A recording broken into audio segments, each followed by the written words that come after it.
Il y a quelques années de cela, lorsque je préparais mon master en sciences de l'éducation, option ingénierie pédagogique en formation des adultes, on nous avait expliqué que dans une classe hétérogène, il fallait différencier les contenus, différencier les processus, différencier les productions et différencier l'environnement de travail.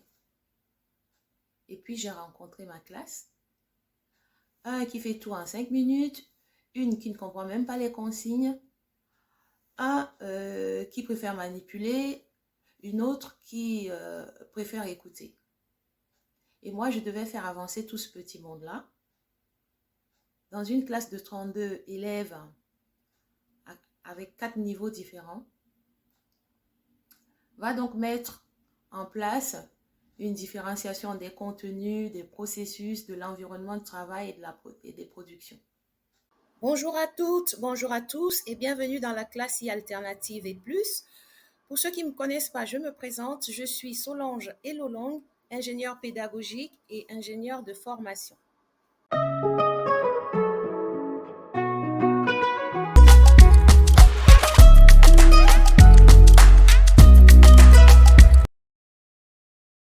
Alors, j'ai préparé des scénarios, j'en ai effacé des feuilles, je peux vous le dire. Car tout ce que je pensais avoir compris à l'université devenait flou tout d'un coup. Alors, l'école d'un côté, le terrain de l'autre, tout un monde, hein.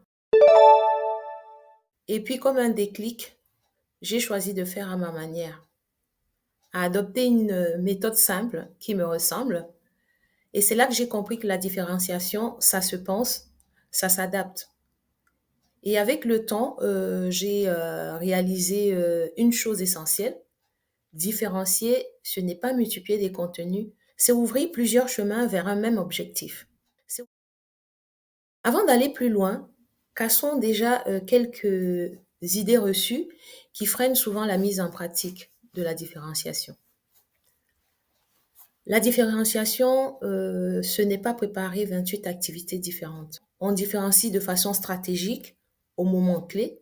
La différenciation est chronophage. Il existe quelques techniques simples qui permettent de gagner du temps. Si comme moi, tu veux sortir de ces croyances paralysantes, je partage avec toi dans cette vidéo 3 clés que j'ai testées, affinées et qui ont vraiment changé ma manière de différencier. Si comme Au début, je me disais, je verrai pendant le cours qui a besoin d'aide, je m'adapterai en direct.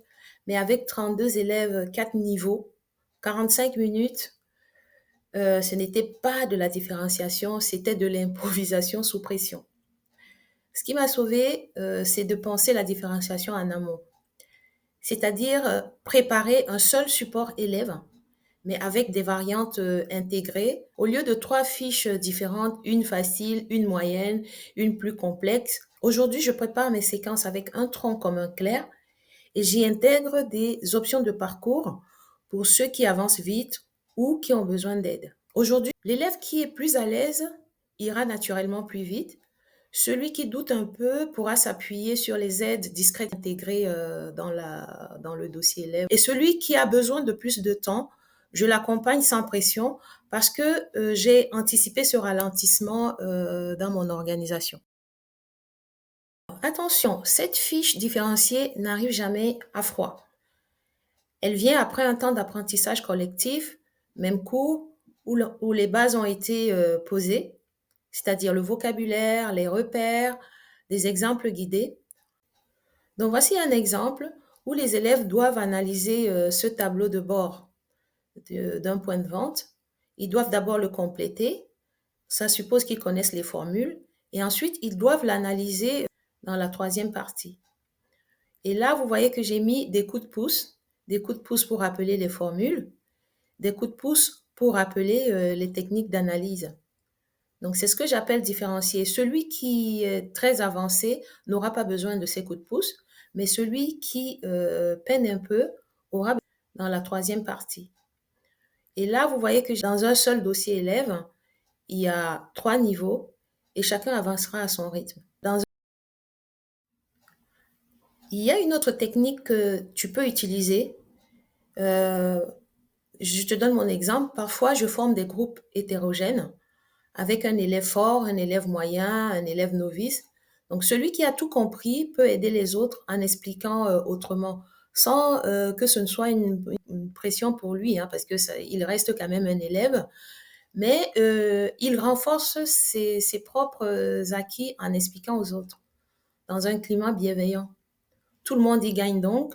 La fiche sert, ou le dossier élève sert de guide, mais le collectif devient une force.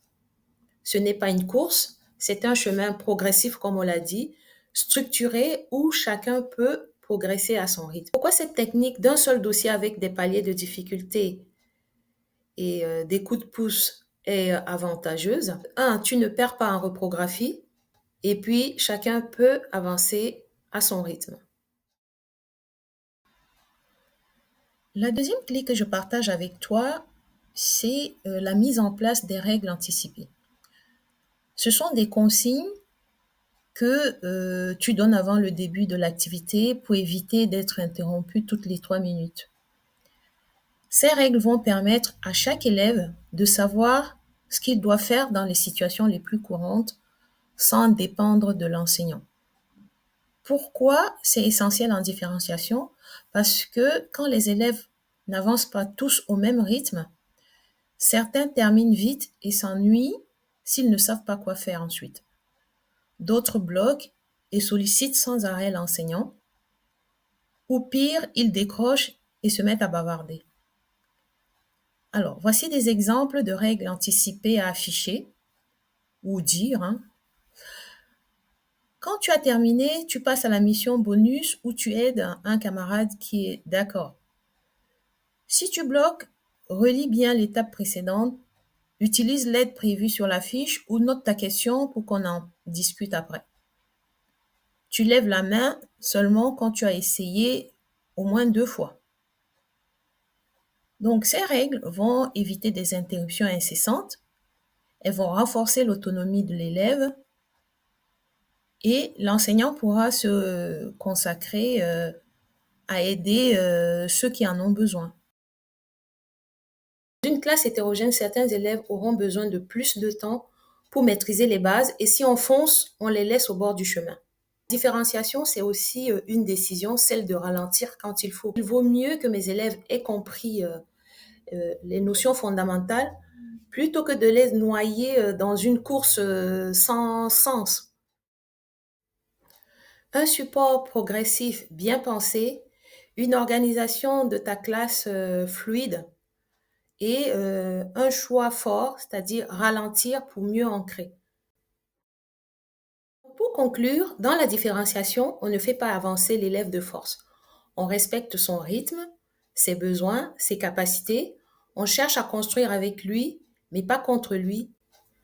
Dans la prochaine vidéo, je vais vous montrer concrètement comment mettre en œuvre une différenciation avec un outil numérique comme Eléa.